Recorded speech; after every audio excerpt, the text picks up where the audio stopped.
Okay. Call to order closed session and regular meeting of the Bloomfield Hills Schools Board of Education. Howard, can you take attendance, please? Sure. 4 board members are in attendance. We are missing Michelle, Paul, and Siva. Oh, yeah. But we Okay. do have a quorum. Excellent.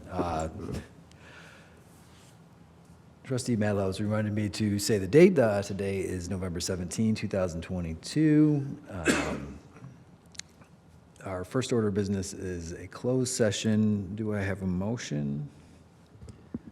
I move the Board of Education convene a closed session in accordance with MCL 15.268, Section 8C, to discuss negotiations connected with a collective bargaining agreement. A second? Support. Thank you, Jennifer.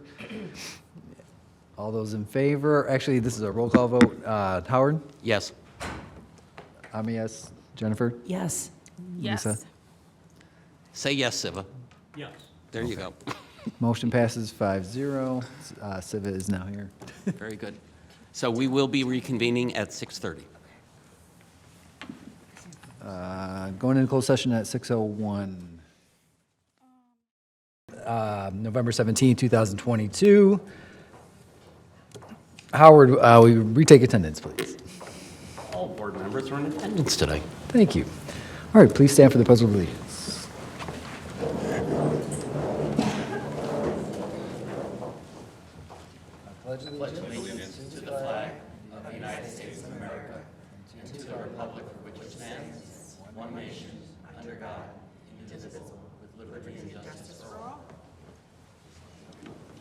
All right, so we are moving.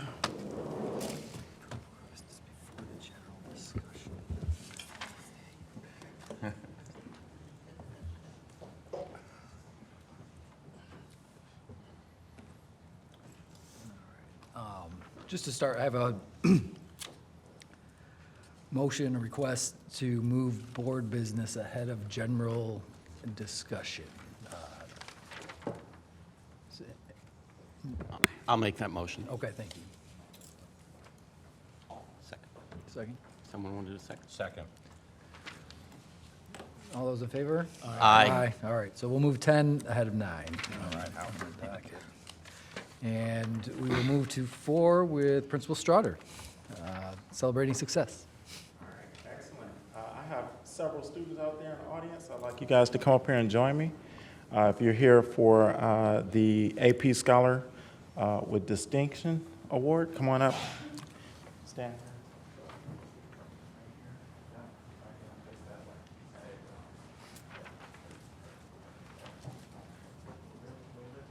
There you go. Great. All right, here we go, guys. The mission of Bloomfield Hills High School is to empower students to become lifelong learners and equip them with the skills needed for success in a global society. This mission is supported by our 4 cornerstones: relationships, authentic learning, innovation, responsibility, and ownership. As the proud principal of Bloomfield Hills High School, I am honored to stand before you tonight to celebrate several of our current Bloomfield Hills High School students who have been recognized by the College Board as AP Scholars with Distinction. AP Scholar with Distinction is granted to students who have received an average score of at least 3.5 on all AP exams taken, and a score of 3 or higher on 5 or more of these exams. Tonight, we're joined by the following Black Hawk students: Elijah Fox,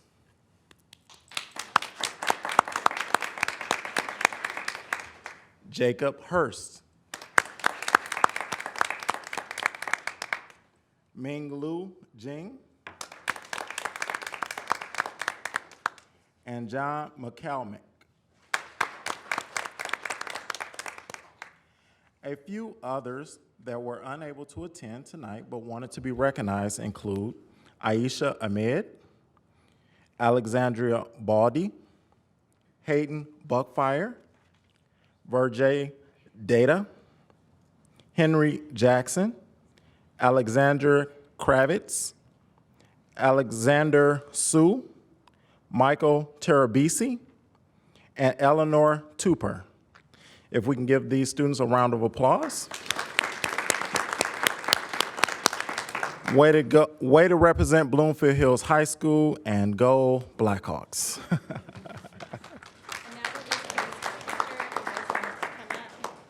Maybe we can get like a more natural one with a smaller group. Instead of you guys awkwardly standing behind me. Sure, Karen, whatever you like. I'm just gonna throw it up there.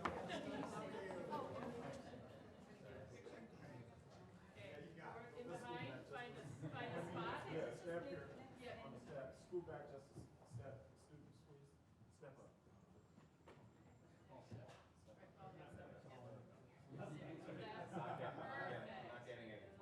right, hold up those certificates. Perfect. Congratulations, you guys. Wonderfully done. Thank you.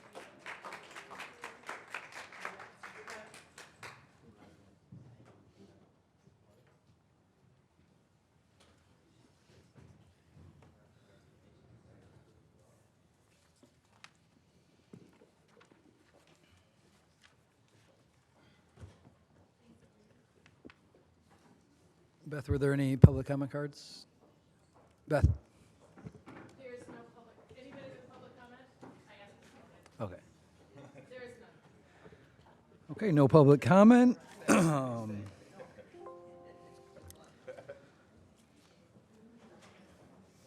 Move on to 6, which is the president's report. As always, I'll use this time to highlight a couple of things going on in the district. First, I'd like to congratulate Tarek Falah, Megan Hill, Carolyn Noble, and Paul Cullen on their election victory last week. And I also want to thank everyone else who ran as well. The commitment by so many outstanding community members pushes the dialogue surrounding providing what our students need moving forward. Secondly, don't miss the high school play. It starts tonight, Newsies.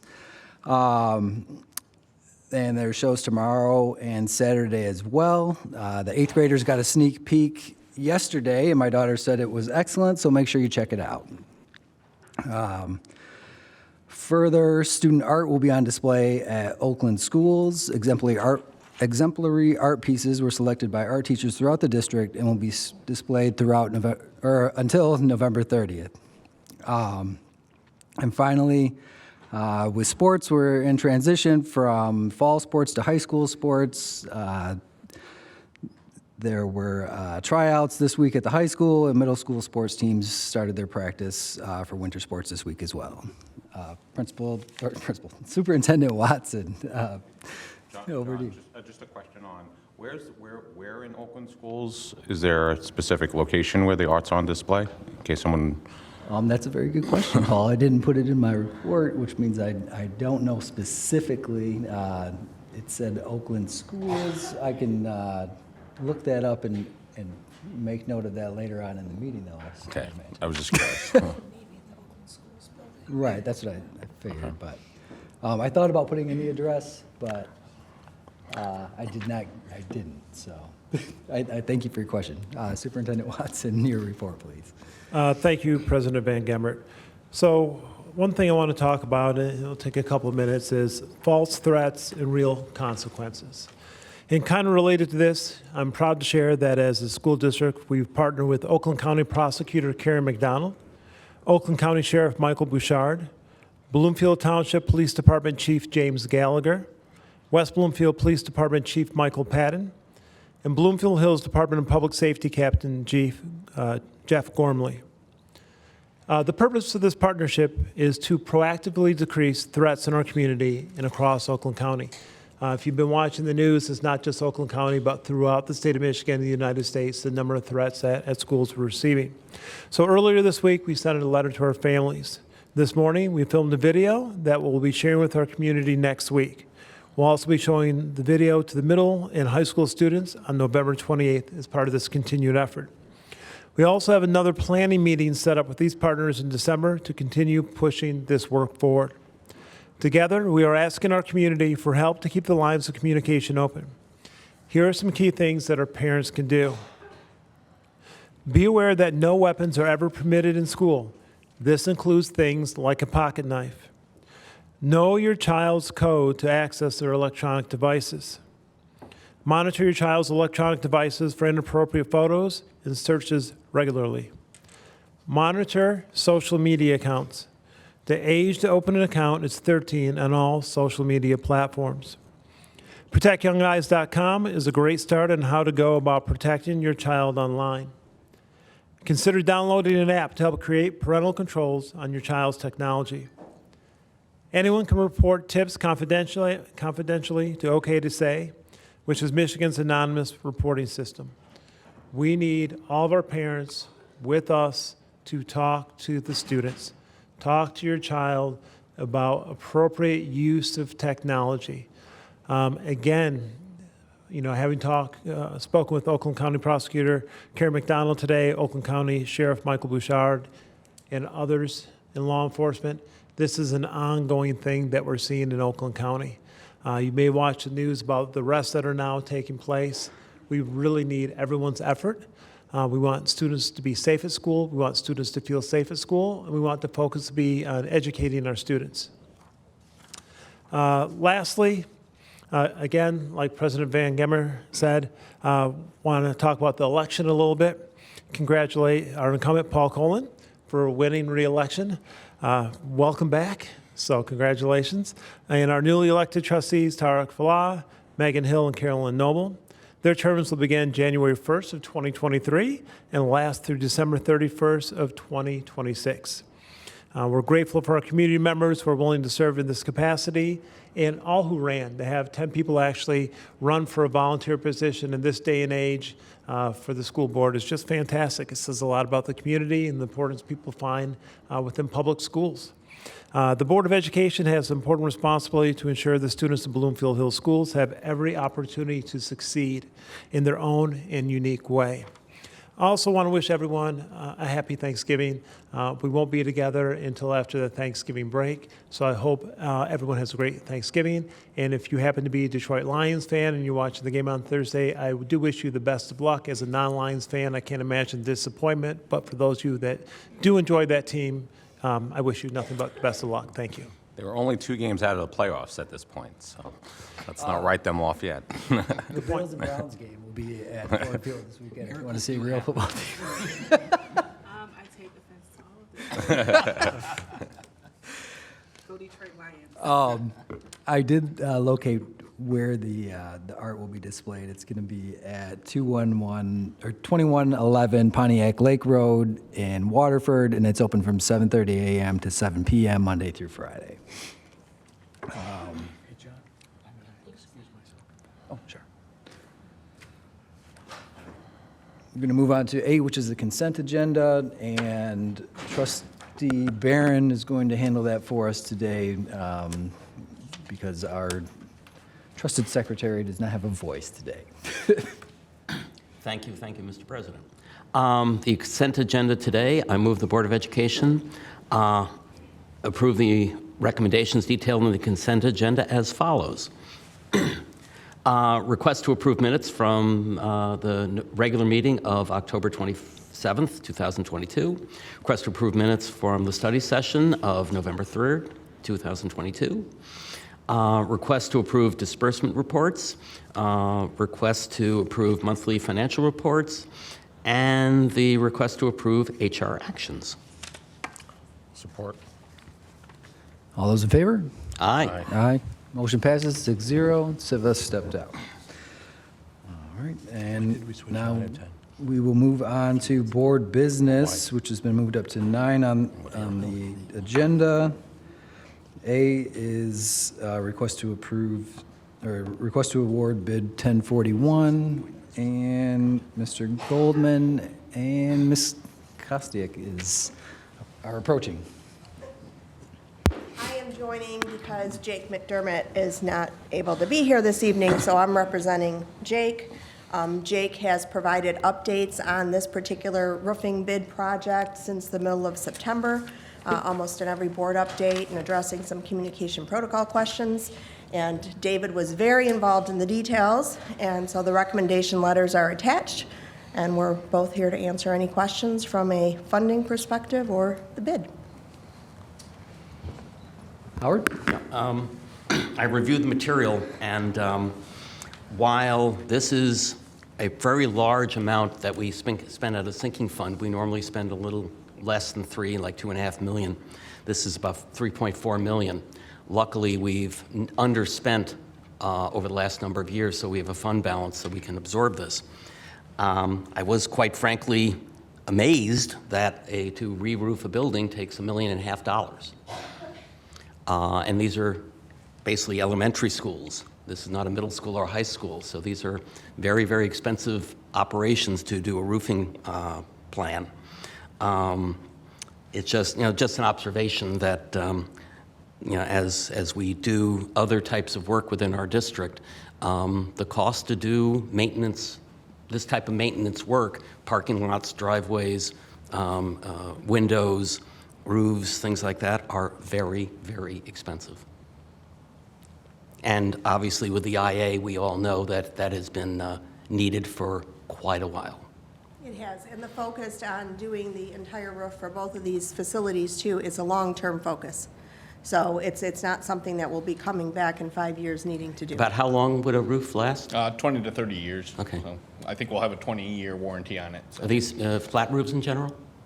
One thing to think about, and Mr. Watson and I were talking about it yesterday, as we think about flat roofs, the possibility, and again, this is cost, but the possibility of putting photovoltaics on there for energy generation. We just talked about electric buses, where we potentially could power some of the buses, not necessarily off the grid, but directly from our own sunlight collection.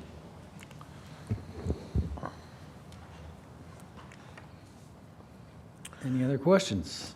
Nope. Okay. I move the Board of Education award bid number 1041, roof replacement of Booth Center and Traub International Academy to Lutz Roofing for a total of $3,405,420 to be funded by the sinking fund. Second, and one other comment, I did look through all the bids. I think we got bids from 4 or 5 different companies? Yes, that is 5? correct. Yeah. 5, And, which is pretty good in the markets today. and as expensive as this is the least expensive bid. That is correct. I think some of them were up in the $4 million in total Yes. amount, so. That is correct. All those in favor? Aye. Aye. Motion passes 6-0. Thank you. Thank you. Appreciate it.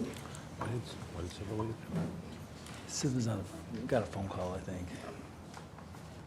All right, moving on to B, which, do I have a motion for that? Keith is I move approach. that the Board of Education approve collective bargaining agreement with the Bloomfield Hills Association of Early Childhood Educators as presented. Second. Do we have any questions for Keith?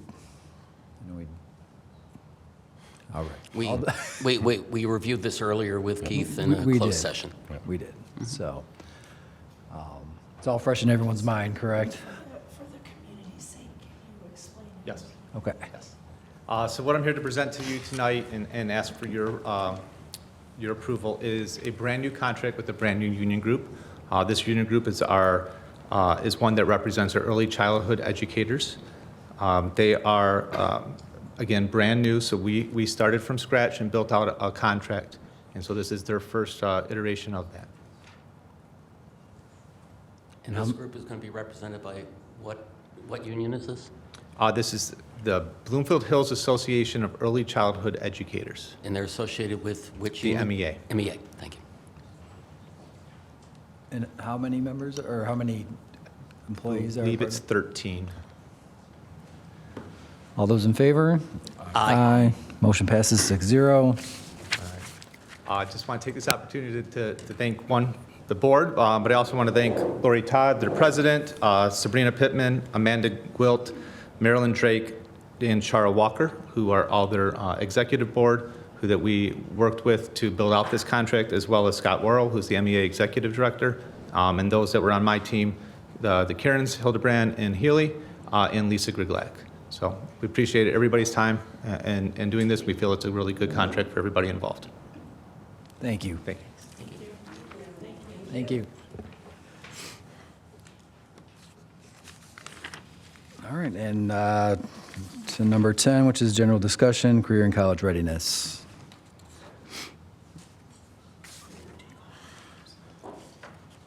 Melanie Brooks, James Fogel, Shayna Klein, and it looks like maybe Margaret as well.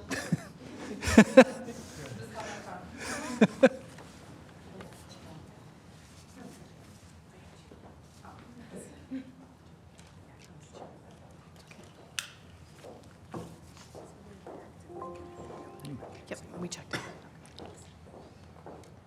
There you go. Just use the arrow keys. Hi, I'm Shayna Klein. I'm here tonight with a few of my colleagues. If you guys want to introduce yourselves real quick. Good evening, Melanie Brooks. Hello, I'm Jim Fogel. So we're here on behalf of the rest of the high school counseling department to speak with you guys about college and career readiness. So there are 6 of us total at the high school. This is our alphabetical breakdown. We work with the students, grades 9 through 12 by alphabet, so we have the opportunity to work with them, build relationships with them, get to know them, and kind of go through that whole high school journey with them. So it's actually very rewarding for all of us to kind of get to know them, and they kind of become our kids. So we were asked tonight to present some information on our programming for college and career readiness. Something that's important to us that we want to incorporate and make sure, everybody understands is that, our job is not just preparing them for college and career, but just an overall post-secondary, post-high school experience that, they are being developed not just as students or, eventually employees, but as young adults. And so the profile of our graduates are not only the things that they can do or the places that they can go, but the people that they are. So these are just some of the qualities as we were kind of talking that we feel are important in, helping our students develop as they reach graduation. And, a lot of the qualities that are part of the mission of our school and our district, but, helping them have the skills to be able to become successful, independent young adults who are ready to take on the world as global citizens, to be able to take a risk, to be able to solve problems, understanding the importance of resiliency and how do you respond to a setback and what do we do in challenging situations, and working through all of that with them so that they're prepared for the real world. So not only college and career, but just post-secondary life is all part of what we really work on with them. So in thinking about our district and our school's mission of diversity, equity, and inclusion, we spend a lot of time developing all of our students. Not everyone is going to college, and that is our school, and those are the kids that we work with and that we are passionate about and that we support every path, no matter what that path is, that we embrace every single student. And so that is part of that mission of who are we working with and who are our students. So we also kind of linked in here. This is our high school profile for the class of 2023. This is what we send to all of the colleges and universities when students submit an application. This goes along with it. So you can see data in terms of where our students are going. So four-year college, this is based on last year's class. 83% of our students went to a four-year college. 8% went to a two-year college. And so the other outstanding percentage are... Shayna, is it possible for you to get rid of that little extra window that popped up there? There you go. I can probably get rid of that, but I don't know how. So the rest of our students are doing a lot of other amazing things, whether it's going into the military, taking a gap year, an apprenticeship, on-the-job training, something like that. So that's part of, who we are as a school and who our students are. So there's a lot more information on here about more of the college side of it, but just highlighting the other piece of what our students are doing after they graduate. So I kind of spoke a little bit about this, but these are some of the directions our students are going. These are the places that they want to do, places that they want to go. We have a student this year, a graduating senior who I know is planning on going into the Air Force. So we have students doing a lot of different things. In the past, we've had students seek out gap year programs that are based on community service. giving back in some sort of voluntaristic, philanthropic kind of way. A lot of students are focused on skilled trades. So looking at whether it's vocational training schools or certificate programs at community colleges. There's a lot of students that sort of follow that path. And then, of course, the four-year college pathway, which is obviously where a largest percentage of students are going. That's another sort of area of focus. So I will pass it off to Mrs. Brooks. As Shayna said, one of our goals in the counseling department is to make sure that we are exposing our students to multiple options for their post-secondary stage of life. One of the ways that we help students kind of focus on what they want to do when they leave high school is through our educational development plans. Those are state-mandated activities that we do with our students every year from 9th grade through 12th grade, and the process that we do this with them is using Naviance. Naviance is our college and career planning tool that we use with our students. And the educational development plans, again, offer the students instructional lessons and activities that are designed to help them explore their own strengths and challenges, their interests, their goals, and it helps to match them sometimes with post-secondary colleges, as well as other careers that might match with their goals and their strengths. Some of the activities that we do on Naviance are listed there. There's a learning and productivity activity, personality assessment using the Myers-Briggs style, which is a personality assessment that helps to match students with careers and post-secondary options based upon their own interest. We also do a lot of career cluster activities with students where they're able to explore careers that they just have a natural talent for. We also work on building their resume. We start with that in 9th grade, and we encourage students to update their resumes regularly. The resumes are used in multiple forms, obviously. They use them for jobs. They also use them to help them with the completion of their college applications. Goal setting is another piece that the EDPs focuses on. We have students set short-term as well as long-term goals for themselves. Road Trip Nation is another feature that is used in Naviance, which allows students to explore colleges all over the country. There's over 4,000 colleges that Naviance has access to, so students obviously can't visit every school, but that's a way for them to have an opportunity to learn more about schools in areas that they may have never gone to. Right now, we just finished this week working with our junior students on their educational development plans, and that's where we really start that whole college process of them starting to develop a list of schools that they're thinking of applying to. And we have different activities. One is the super match search, where students are able to limit their search to maybe a particular career. They can put in their grade point average along with any test scores and see what schools that they could possibly be admissible to. And that proves to be pretty interesting because students sometimes get confirmation of some schools that they may already be thinking of applying to, and then sometimes they're able to also build that list of schools that they may have never thought about. And then scholarships, that's another feature that is available through Naviance, where we have scholarships, we have the requirements for those available, as well as the dates that students have to apply for them, because we know once they get into schools, those that want to go to college, they have to be able to pay for them. So that's another feature that Naviance is supporting students with. Do I advance it? College programming and resources. So these are other activities that we do through the counseling department. I've already spoken to Naviance. We also every year host College Night, which is usually the first week in October, where we have sometimes up to 100 colleges that are represented there. Some are 4-year, some are 2-year. We also have branches of the military that are represented that night as well. There's trade schools. We have a session focusing on NCAA eligibility for students who plan on playing sports in college. And then there's other enrichment programs that are also highlighted that night. At the high school, we also offer dual enrollment, which is an opportunity for students who have exhausted the curriculum at the high school and are interested in taking college classes while they're in high school. So they're a high school student also enrolled in college classes with potential of allowing those college classes to transfer with them to college so that they can have credit already going into school. There's another program that we work with students in called the Oakland ACE, which is the Accelerated College Entrance Program that is partnered with Oakland Community College. And that allows students to, in 11th and 12th grade, take classes at the high school for half a day, and the other half a day they're on OCC campus.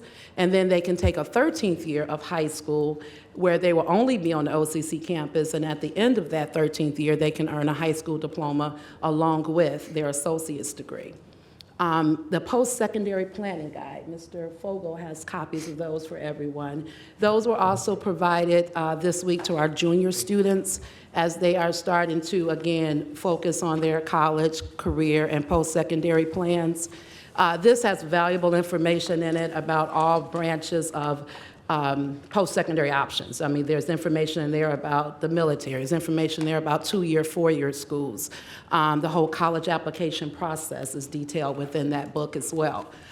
We also provide school day college rep visits. We have admissions reps from all over the country that come to our high school, starting in September, all the way through early November, and students are able to sign up through Naviance to have those meetings with those college reps and get a chance to meet them and learn more about their programs at their colleges. We also, in the counseling department, hold scheduling meetings where we're able to guide students and help them prepare for the next school year courses that they want to take. We also have a course description book that's available to students so that they can see exactly what the courses are about, and then we can have individual meetings with them as well. Junior College 101, that's a program that the counseling department puts on every year, usually end of May, early June, where we do like a live presentation of the college application process for students and their families at the high school. College boot camp, for the last, I think about 3 summers, myself and Mrs. Klein, along with one of the English teachers at the high school, Ms. Griesbeck, we've run a half-day college boot camp, which allows students to get prepared for the college application process in the fall. We have college application essay workshop. Part of that workshop, rather, is college essay focused, which Mrs. Griesbeck, as one of the English teachers at the high school, runs that. Myself and Mrs. Klein, we work with students on the whole college application process during the boot camp as well. Financial aid night, that is something that we host at the high school every year, September, prior to the October date that students and families can start to fill out the FAFSA so that they can learn about that process from a professional. HBCU Club is a new club at the high school that I actually started last year, so this is the second year of that. It's an opportunity for students to learn more about historically black colleges and universities. And then we also have sponsored, before COVID, college visit field trips, where we actually took students by bus to visit colleges, because I think it's really important, we all do, for students to get on those campuses and be able to see what those colleges are like. You know, it's one thing just to go when they have social outings, but we take them during the day where they can actually see what, you know, the classroom settings are like and really get a feel for if that's a good fit for them. So we've taken students in the past to Central Michigan, Saginaw Valley, Wayne State, Grand Valley, and this spring we're planning a trip to OU and to Lawrence Tech University. Mr. Folk.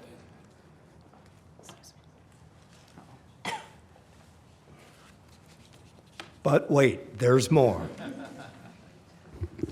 So focusing in on career planning and career development is another key component of a school counselor, and we've really get laser focus with our students. Using the Naviance tool, again, is really a college and career catch-all for all things post-secondary planning.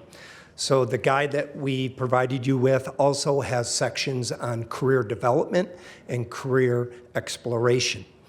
We offer through our co-curricular programs with Oakland schools through the technical campuses, the Southwest and Southeast campuses, where our students are experiencing career development, working at OTEC, developing job skills while they're in high school. So half the day students are spending the time at the Oakland Schools Technical Campus and half the day back at BHS.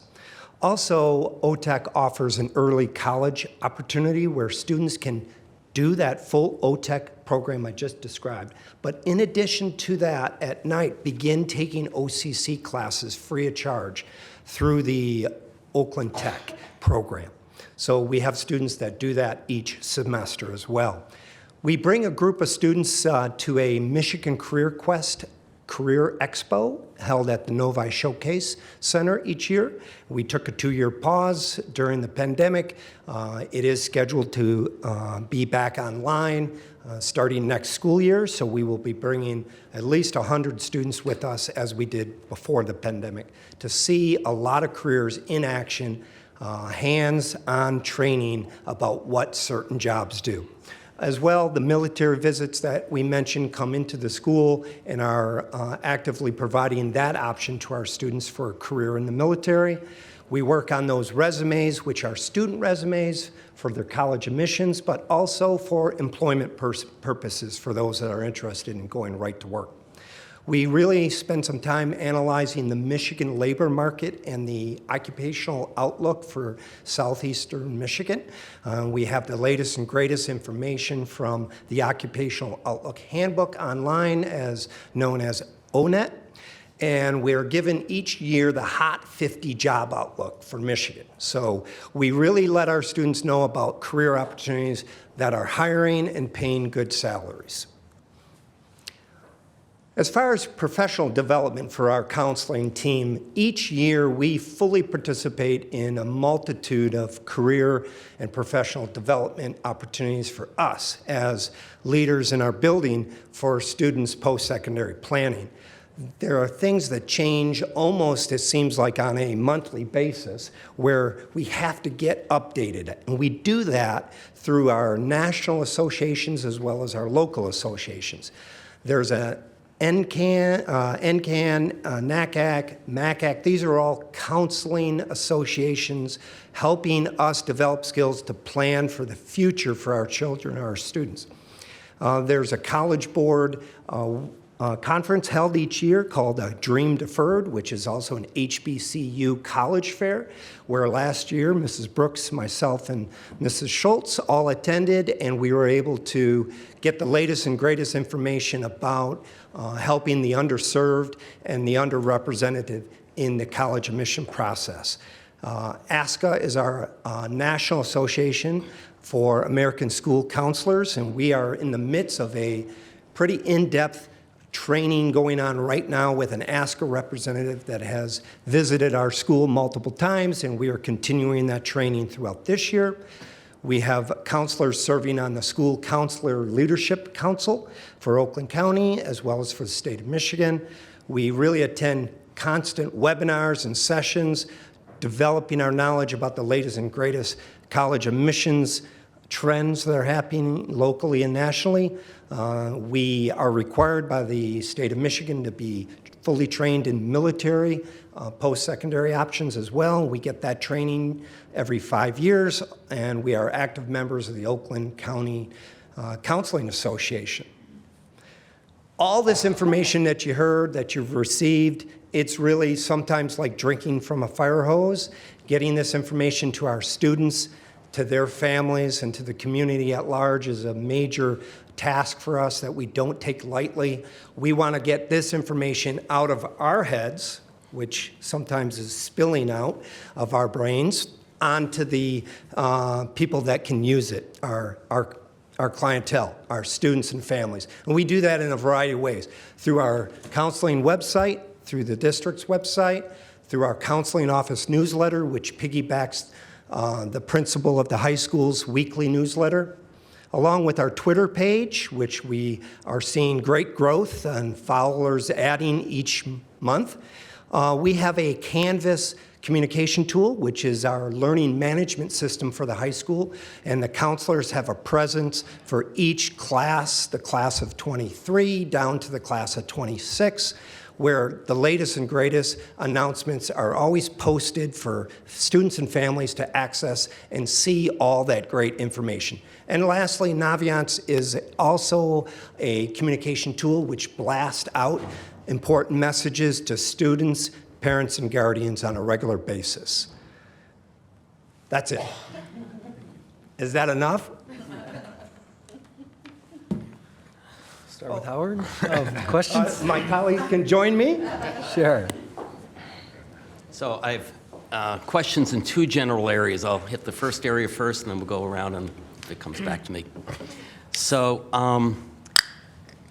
there are lots of terms here that I just am not familiar with. Dual enrollment, early college, early middle college, ACE. What is the difference between dual enrollment and some of these other programs? Well, that is a good question, Mr. Barron, because there are so many of these terms that we use pretty regularly. Our students sort of get it from us on a regular, consistent basis, but since this is our first time here in a while, be happy to clarify some things. So dual enrollment is one opportunity for students to take a single class at a college or university while they're still a full-time student in our high school. So often a student would take one class, have a reduced hour in our school schedule, and still be with us full-time. Those other opportunities are more of a larger scale where they would spend half the day at a college campus and half the day here. Or as Mrs. Brooks mentioned, the 13th year of the Oakland ACE program, they don't spend any time at the high school because they're a full-time college student.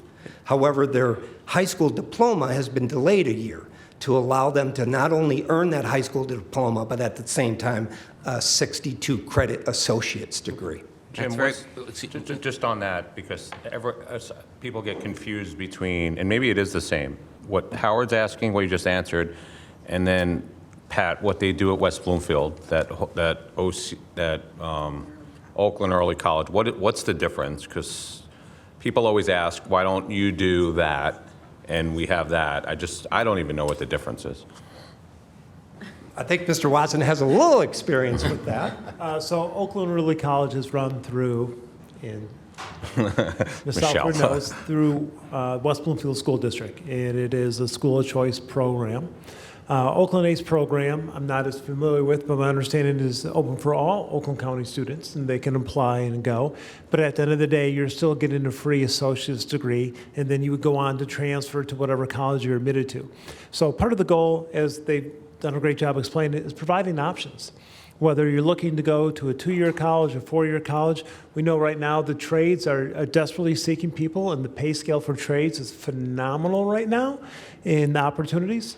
A lot of students are also looking to go into the military, and not just a 4-year commitment, but looking at a 20-year commitment, having a pension, and getting multiple degrees potentially, and coming out, then going into the private sector in their late 30s, but knowing they have that pension for the rest of their life. But what's the, because a lot of people ask, they always renown this Oakland Early College program, and they ask, why can't Bloomfield do it? Are we doing it just differently, or? That's through OCC, Oakland University, as opposed to OCC? Yes. Oakland Community College. Oh.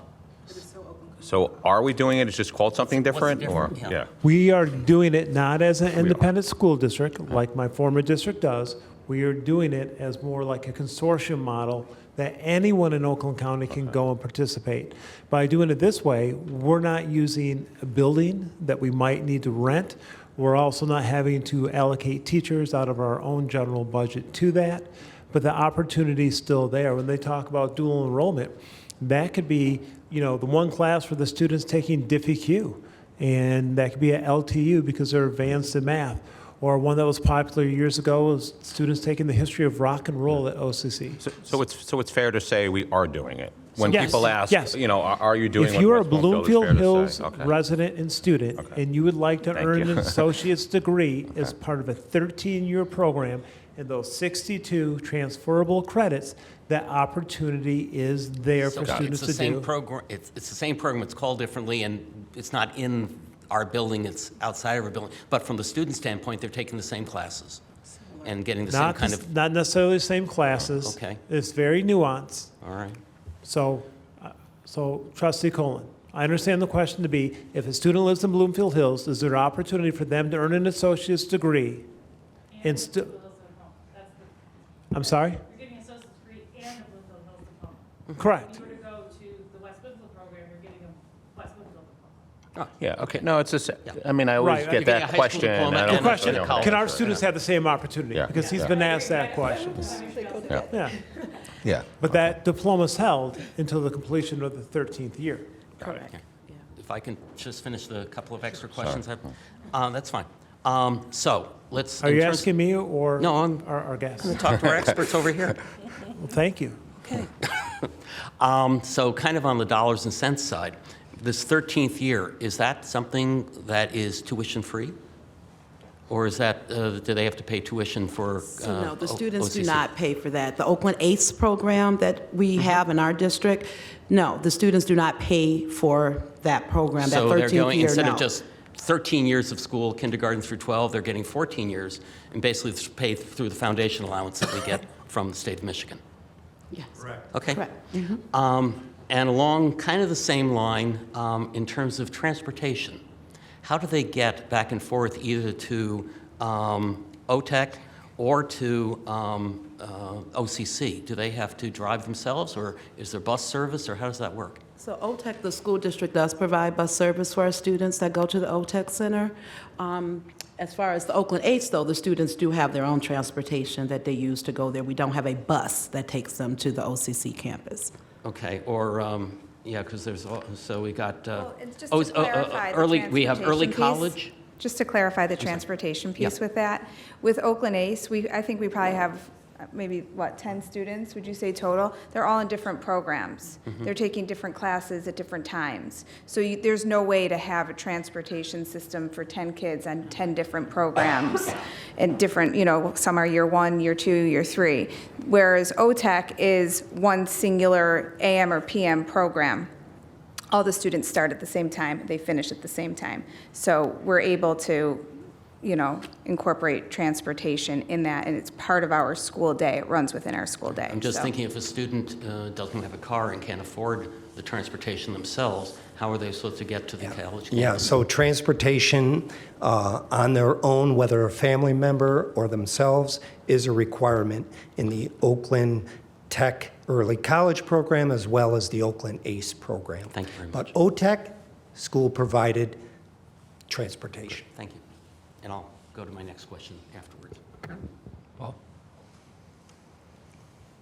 Thank you very much for the presentation, and thank you for, I know it's, I had a daughter who went through it a couple years ago. I know it's daunting. You have hundreds and hundreds of students you're responsible for, so thank you for everything you do for our students. Question, this came up years ago when I was part of the DARE committee of trying to get some data post when students go to the next level, 91% go. Are we, and I know we've maybe looked into it, is there a possibility to get data on students, on how successful they are at the next level, and try to help us better prepare them? Is that something we are doing, can do, or have a possibility of doing? Yep, that's a great question, Mr. Cullen, and the answer is yes, yes, yes. So through the Naviance, a college and career readiness tool, we subscribe to the National Student Clearinghouse, which is a national organization of tracking students in post-secondary institutions. We have that data at our fingertips, and we are able to do that, and we do that to see how students do it when they leave our building, and if they graduate within 4 or 5, or some cases 6 or 7 or 8 years, but nevertheless, their post-secondary graduation status is able to be tracked.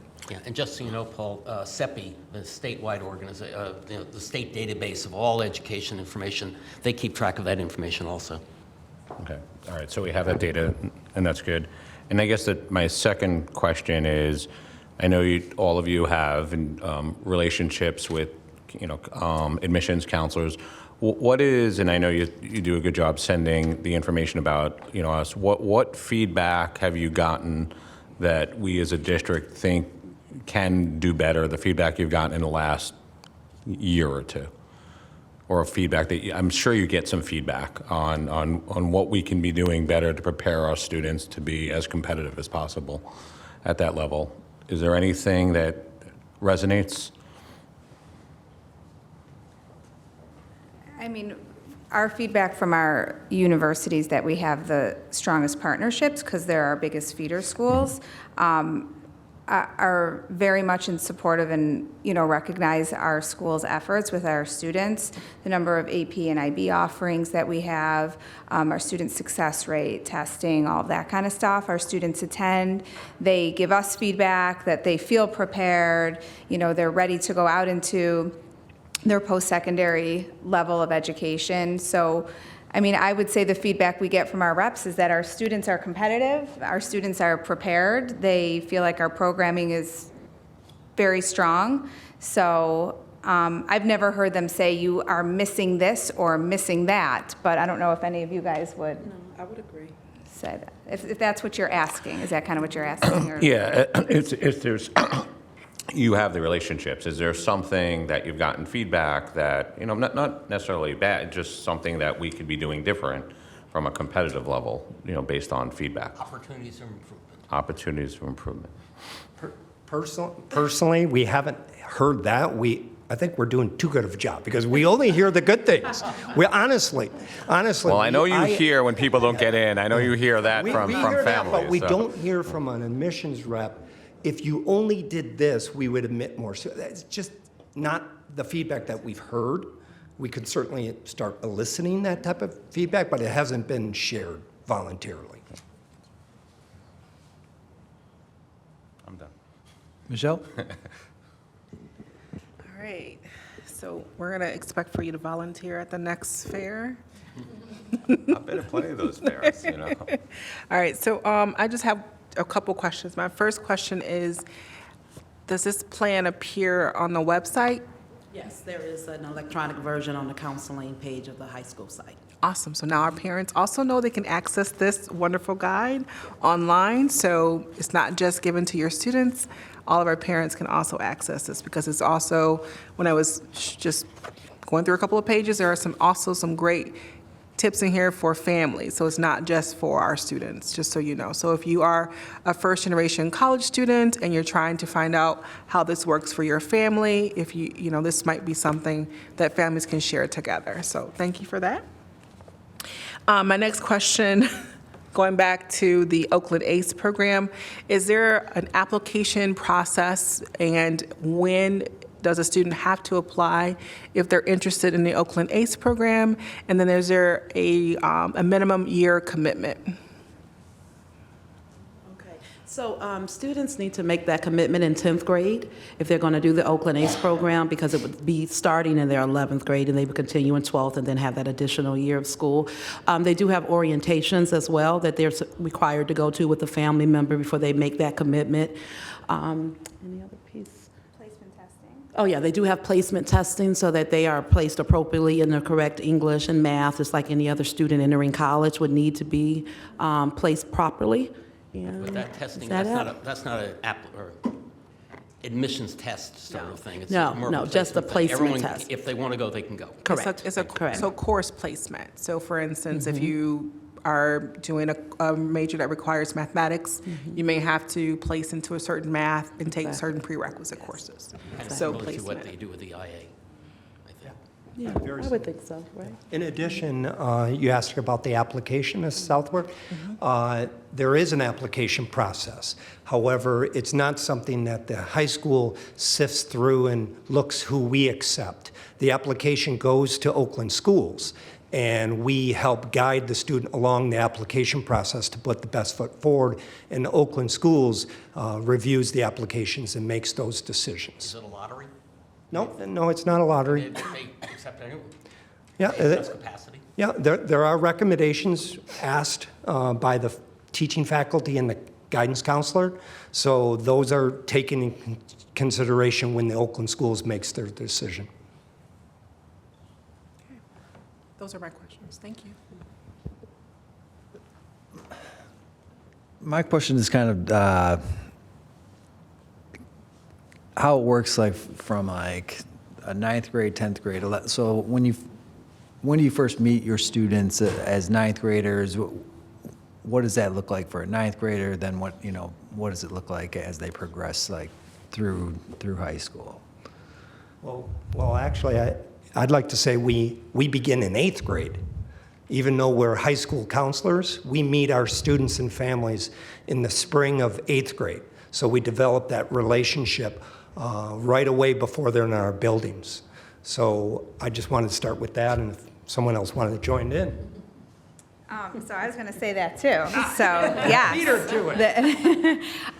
So we actually have our first formal sort of lesson instruction with our 9th graders early in the year in October when we do our very first EDP with them. They get enrolled in Naviance, they get set up, we do the personality inventories, the Strengths Explorer.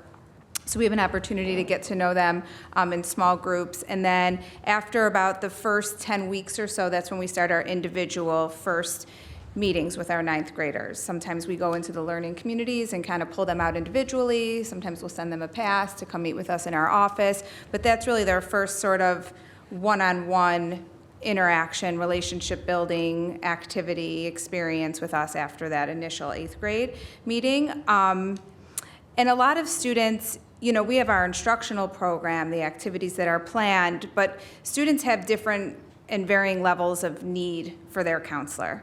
Some of them need us a lot. They come down a lot. We work with them a lot for a variety of different reasons. Some students are sort of good to go on their own, and they kind of want to just handle things, answer questions here and there, and we can help them with that. But it is very individualized based on what every single student needs, but they're all getting, instructionally speaking, in terms of our ASCA program and lessons, all of that stuff in the fall, all 3 grades. We did the freshmen in October, we just finished the juniors, and then next month are the sophomores, so in that EDP piece. And then the seniors were just all fall, all year.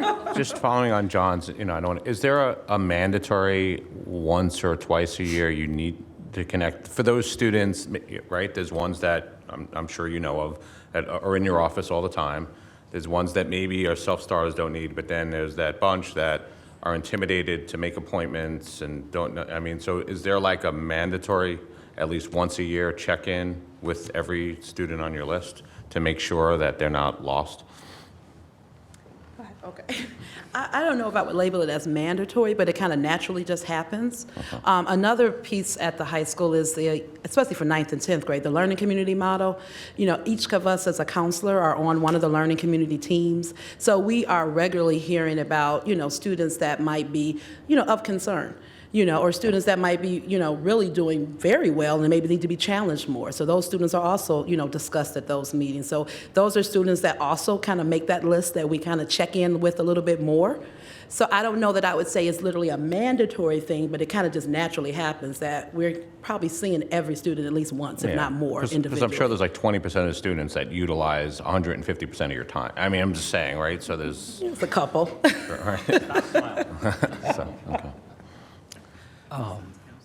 I noticed there are some students that bounce between counselors for 10th grade. Is that by design, as in trying to figure out maybe if there's a different model, or is that just by the way that the students... Yeah. So if you look back on one of the first screens, we had an alphabetical breakdown of counselors. Right. And in grade 10, there was a hiccup because of a inequality of the counseling caseloads. So just to balance that, so not one counselor had 500 students and the other counselor had 98, we just played with the alphabet for one grade to balance that out. Yeah, it does follow the student for 4 years. So that student in that 10th grade anomaly was in 9th grade, was kind of funky, and then next year it's the 11th grade. So they remain with the same counselor. With the same counselor, which doesn't change. That makes me feel better. When I was looking at it, I was like, this set of 3 letters, they just have to bounce back, back and forth between counselors. So no, that's great. Trustee Matlow had a question, but it was already asked. She can't talk. Siva? So folks, I had a question on the number of counselors we have. Could you lean into the mic? Sorry. So my question was on the number of counselors that we have. So we had listed on here 6 counselors. And we've got, 1,500 students in high school? 1,800. 1,800, right? Certainly hope we don't have to. And so if we look at the ratio of counselors or the ratio of students per counselor, how does that compare between Bloomfield and other districts? Siva, I was going to bring that up because Mr. Watson and I were at a meeting yesterday with Oakland Schools and the Oakland County School Board Association and the Oakland County Superintendent's Organization, and I have the statistics right here that they gave us last night. For Michigan, on average, there is one counselor for every 1,051 students. Okay. Right, For- but can we clarify whether we're talking about guidance counselors? Guidance counselors. Or whether we're talking about other kind of counselors? Well, it's school It was guidance counselors. school counselors. But can we? So Trustee for Barry- 1,000, for the recommended ratio is 1 to every 250. We are 1 to every 260. So we're basically at the recommended level, and we are obviously, because we have 6 counselors for about 1,600 kids, obviously, a lot better than most school districts in the state of Michigan. Mr. Watson, I'm sorry? Then also keep in mind when we move to our new model with the 2 middle schools, we're retaining all 3 counselors for each building. So we had 6, we'll continue to have 6, and their caseloads will be right around 200 or just under at the middle school as well. I just realized I read the wrong statistic. I read off of social workers. For school counselors, it's 1 to 744. Excuse me, I was reading the wrong number. So what are the current 700, and we're down caseloads at the high school, which 260. I'm guessing is going to be the next question? 261. 270 each, about 260 to 270, I believe. Yeah. We just saw those numbers yesterday with Mr. Stroughter. Thank you. So that was very helpful, and it looks like you've got adequate strength in your team. My follow-up question was going back to something Paul mentioned about feedback from college admissions offices. Again, in the spirit of continuous improvement, have you reached out to students who have graduated from the district and asked them for feedback on areas for improvement? Or is that something we've thought about? So as high school guidance counselors working with our current caseload, to answer bluntly, no, we don't reach out to our graduates. First of all, we wouldn't have a way to reach them. Their school email addresses do dissolve moments after their graduation. As well, I was made aware of that our communications department in the district is working on something or has been working on something to contact alumni, which would be sort of outside what the preview of our stated tasks and responsibilities. Just on that, to my question, the data that you've gotten back from now, so what, is there anything in there that, can be in the area of continuous improvement that you've gotten over the last year or two that you think we as a district would need to work on based on that feedback? Yeah, again, not something that we've been charged with, looking at that particular data set as far as what we can do. We're seeing our students are graduating from college, which is a good thing. And depending on their programs, it's not always a 4-year endeavor. So if they graduate in 4, 5, or 6 years, that's success. And we've seen that as we've looked at the data. So it sounds like that's something, if that's what the board would think might be beneficial, we can talk to our superintendent next year about that. One last question. The data we get on graduation post-secondary, is that only for 4-year colleges, or do we get that for 2-year colleges as well? No, it's 2-year and 4-year. Okay, But thank you. not if they go into the military or industry or something like that? Just trade school? higher education institutions. And then looking at the trends over time of students who choose to go into 2-year programs, do we see a change in trends over time? Because we have a huge shortfall for students coming out of trade schools today in the state. And are we counseling students appropriately instead of sending everybody or most of our student graduating population to a 4-year program?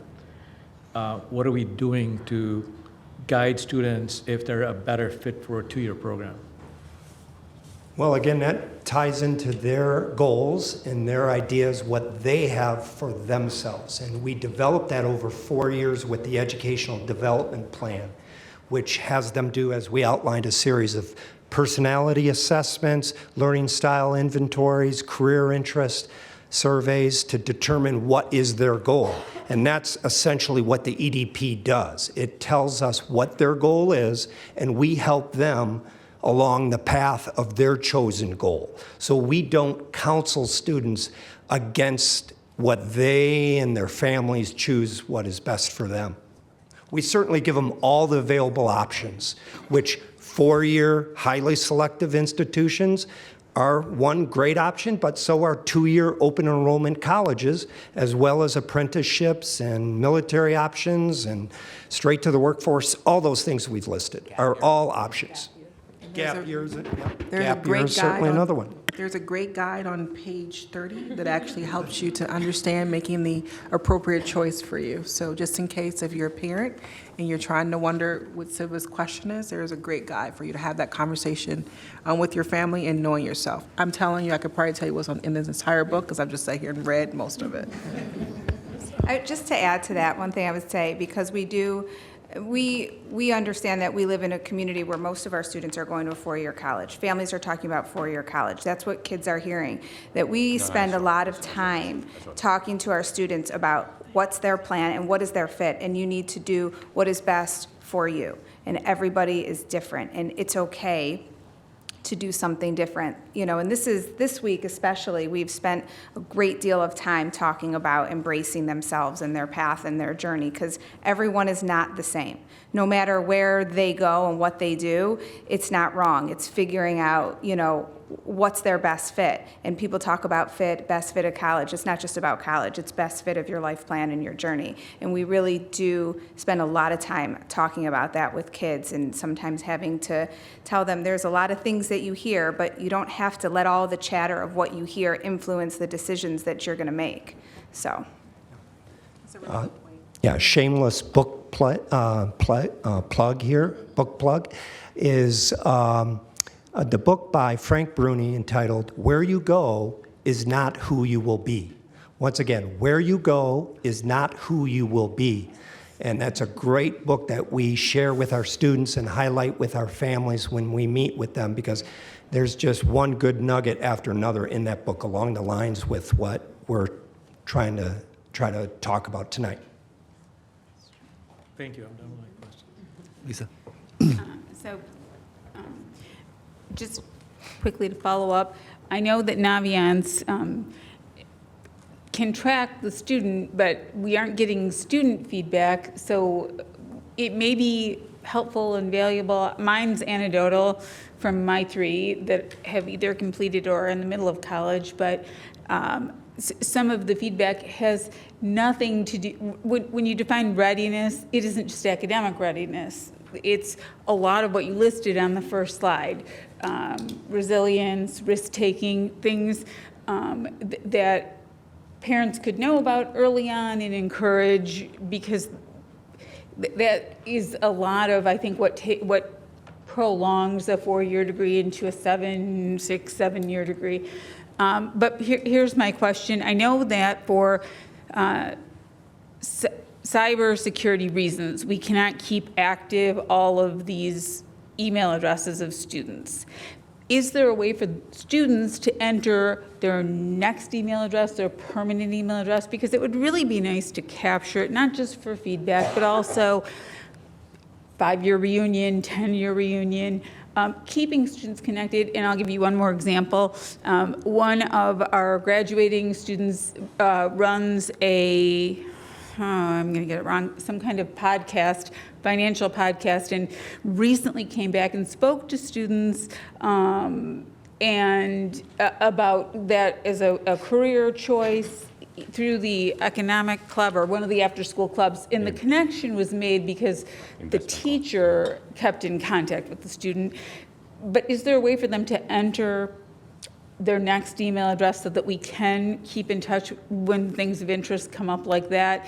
And also for networking, because this person lives in New York and he gave business cards to everyone, said, if you're ever in New York and you need an internship or a job, and that was a great connection those kids could make. So just curious if there's a way to do that right in Navient so we can have it forever. I can answer for that because we worked with Mr. Stroughter and the high school team last year to collect as much information as possible when the students exited. Not as many students as we would have wished filled out that information, but we were able to collect what we could for the students that are willing, and that was shared with the foundation as well, so they can start to build their database. Maybe we can give a gift card or something if they enter their email Pat, address. on that, I know that's a discussion for the foundation. I know one of the things which it's hard for the teachers and the counselors.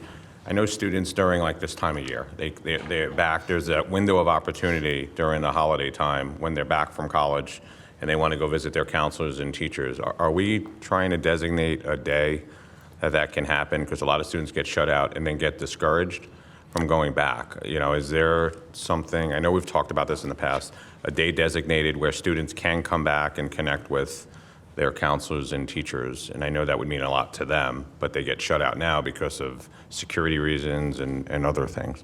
So last year, I think it was the spring, we did have a date. I can reach out to Mr. Stroughter and the high school team and see about winter break, because you are correct, a lot of students want to come back and visit. We also don't want a lot of interruptions to the day, and we also want to make sure that the buildings are as secure as possible. And when students have been gone 4 or 5, 6 years sometimes, staff sometimes changes over, and a lot of times the students in that time period look completely different when they return to us, from young people to full-grown adults. But yeah, I can reach out to the high school team about setting something up and communicating that as well. And then President Van Gemert, could I have a turn to ask the question when Ms. Wait, can I ask Trustee my other Afros one is first? done? Yes. And then yes, because I'll defer one to you. Thank you. Second question, college SAT and ACT tutoring, multiple tests of SAT or ACT, multiple application fees.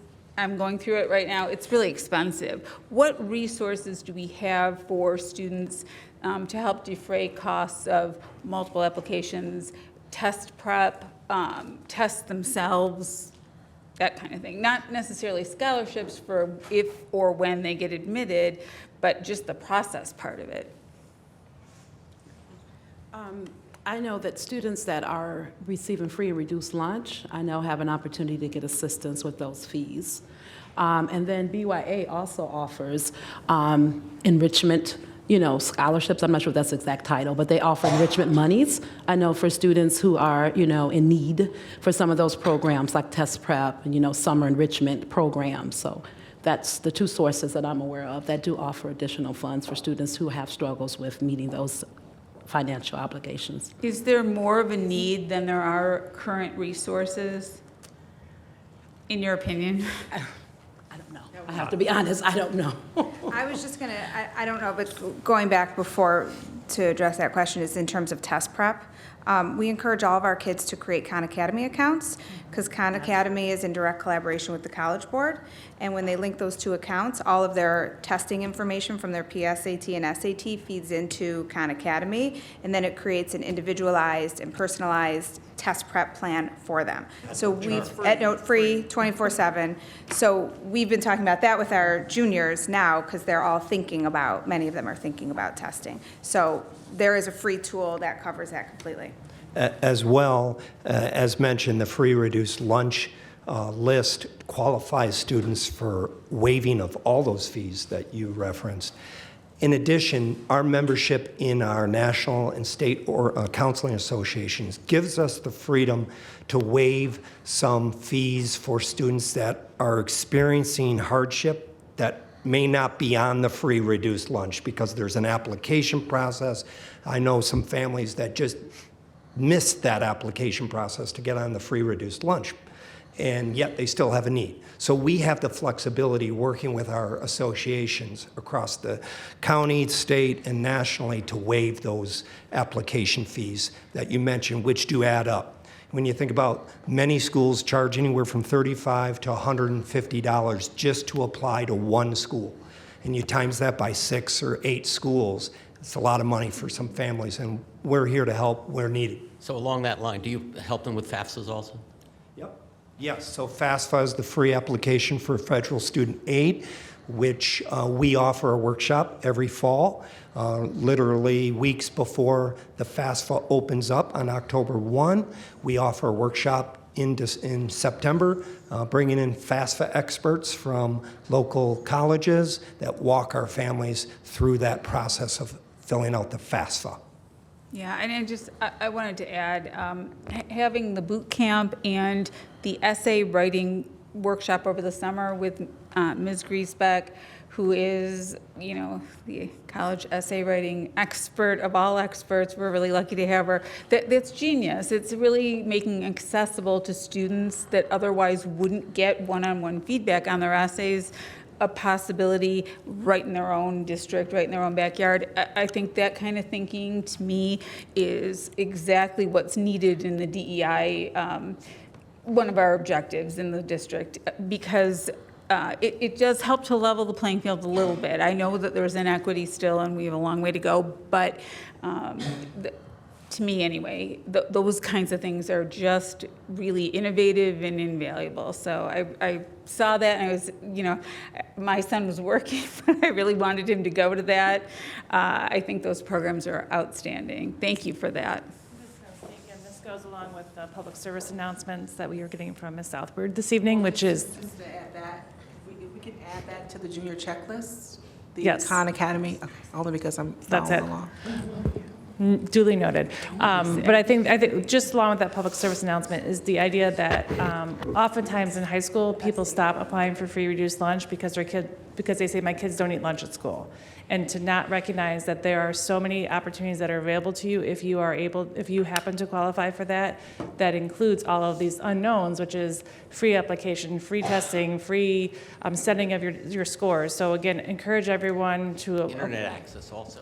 Everything. And I think so it becomes so, because the name of it unfortunately is free reduced lunch, they think, well, my high school kid isn't going to eat lunch at school, they hate school lunch, I'm not applying. What's happening is you're removing yourself from so many opportunities to be able to... That's just us advertising it better and kind of explaining it to parents. Correct. So I'm pegging back. Using the opportunity. Yeah, use the opportunity. Thank you.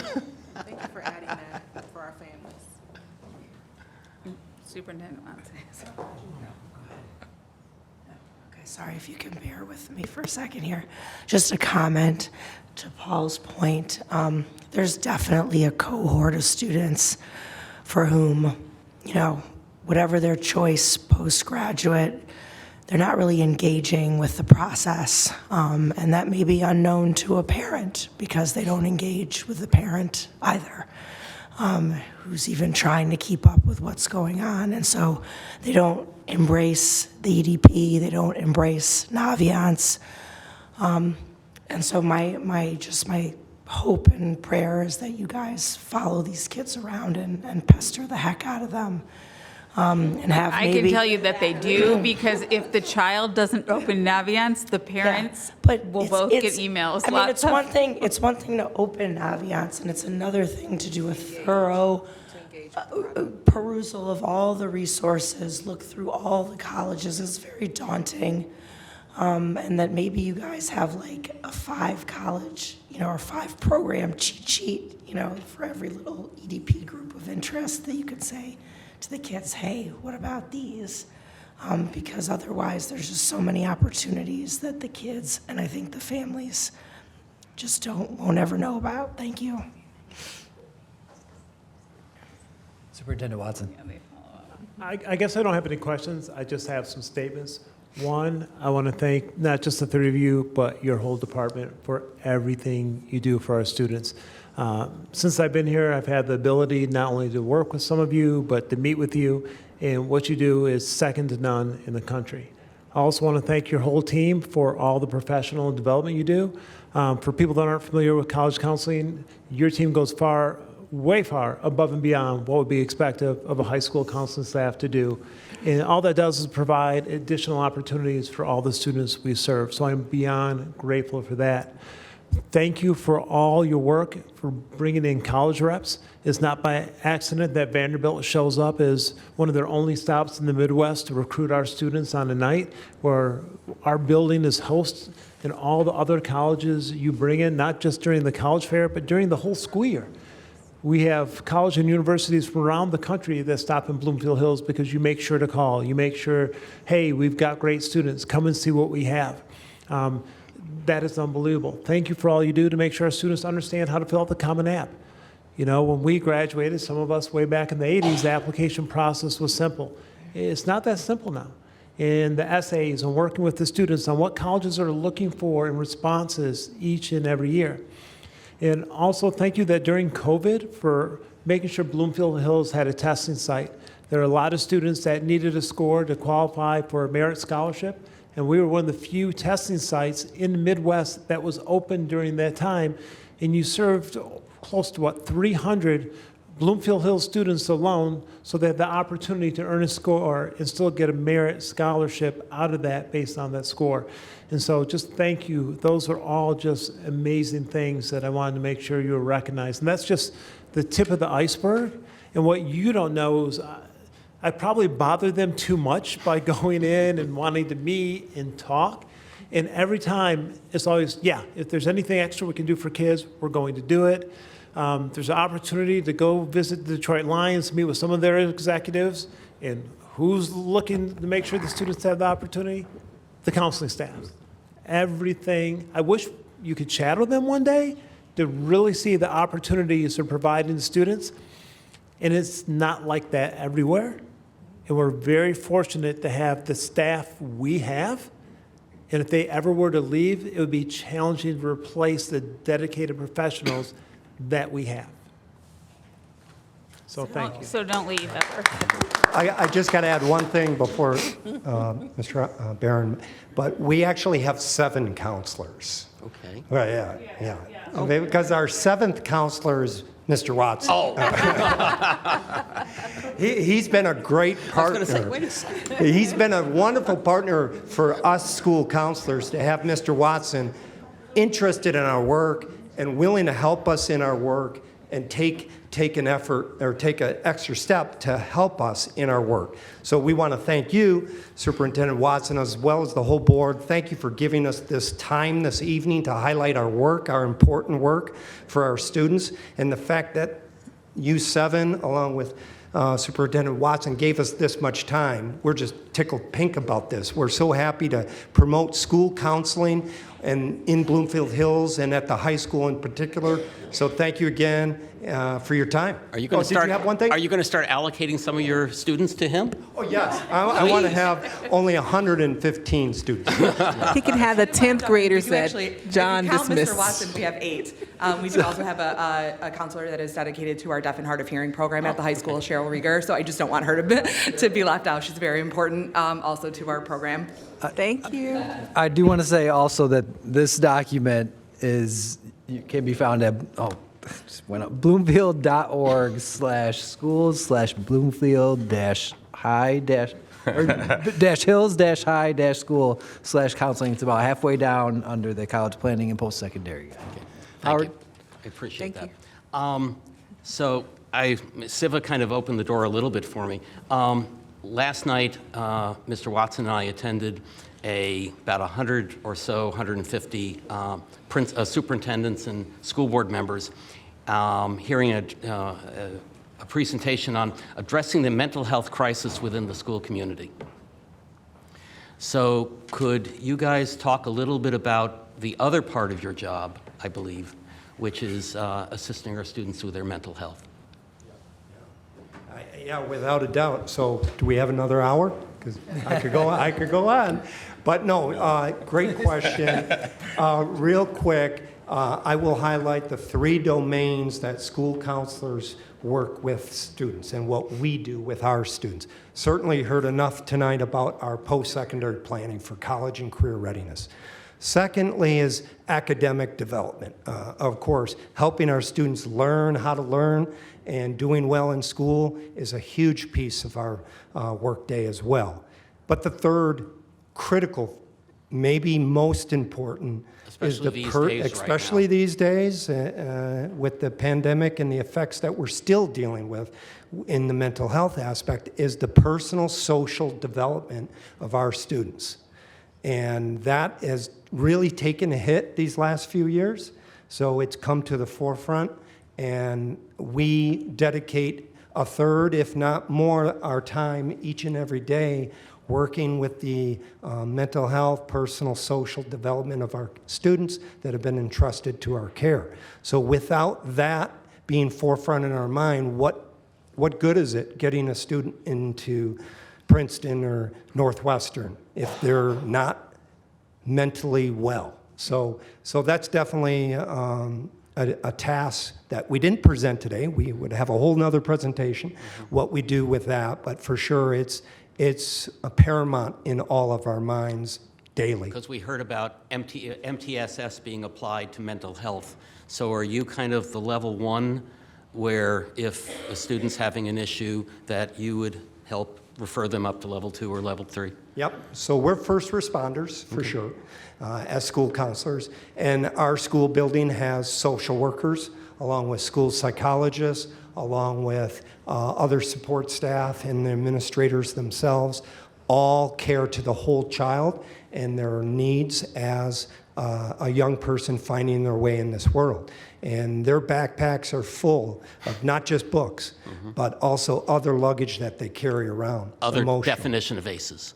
Yep, for sure. So yeah, we're first level. We funnel them to where they need to go if we can't help them. And then we have outside referrals, of course, to the professional therapists and professional psychologists that work in our surrounding communities. We have a really healthy relationship with them, with plenty of names and numbers to share with families that need to get that, along with, of course, true emergency responders such as Common Ground or Easter Seals or even local emergency rooms, which we can get people plugged in with that. But as we know, between guns and what happened at Oxford and the pandemic and all these things, I mean, thank you so much for all that work. Thank you Thank very you. much. Yeah, Yeah. thank you. Thank you. Thank you. Have a great night. Okay, on to number 11. Do I have a motion? I move the Board of Education convene a closed session in accordance with MCL 15.268, sort of Section 8K, sort of what I was just talking about, considering security planning to address existing potential threats. Yes. Second? Second? Oh, second, and then yes. Lisa, Siva? Yes. I'm a yes. Michelle? I'm a yes. Paul? Yes. Howard? Just mention that we're not coming back. Yeah. Oh, yes.